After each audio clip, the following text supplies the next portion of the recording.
کہتے ہیں ایک دن خلیفہ ہارون رشید بیلول کے ساتھ حمام میں گئے تو خلیفہ نے بیلول سے پوچھ کر کہا کہ اگر میں غلام ہوتا تو سالت میری کیا قیمت لگتی؟ بہلول نے جواب دیا کہ 50 دینار۔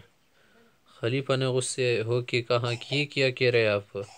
صرف میرے جو تہبند ہے نا یہ 50 دینار کا ہے۔ بیلول نے جواب دیا کہ میں نے صرف تہبند ہی کی قیمت لگائی ورنہ خلیفہ کی تو کوئی قیمت ہی نہیں۔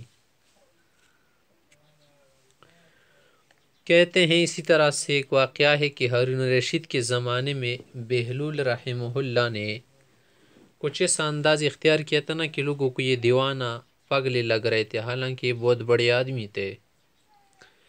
ایک چالاک آدمی نے جو بہلول کو واقعی دیوانہ سمجھتا تھا ایک دفعہ دیکھا کہ بہلول رحمہ اللہ کے پاس سونے کا ایک سکہ تھا اور اسے اچھالتا رہتا تھا، اچھال رہا تھا۔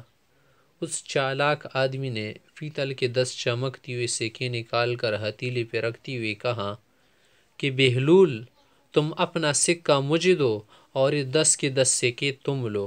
بہلول نے کہا اس شرط پر دوں گا، شرط تو نہیں لگائی، کہا کہ اس وقت دوں گا نا کہ پہلے تم 3 مرتبہ گدھے کی بولی بول کر دکھاؤ، گدھے کی طرح آواز نکالو۔ وہ شخص سمجھا کہ بہلول اس کے دام میں آ گیا تو اس نے فوراً 3 مرتبہ گدھے کی آواز نکالی اور بولا کہ لاؤ اب سکے تو دو نا۔ بہلول نے کہا تجھے اپنے گدھے پن کی باوجود یہ معلوم ہے نا کہ میرا سکہ سونے کا ہے اور تمہاری پیتل کے، تو کیا مجھے یہ علم نہیں کہ تیرے سکے پیتل کے ہیں؟ کہتے ہیں کہ بہلول رحمہ اللہ خلیفہ ہارون رشید کے زمانے میں ایک شخص کے یہاں مہمان بن گیا اور اسے گھر کی نیچے والے حصے میں ٹھہرایا گیا۔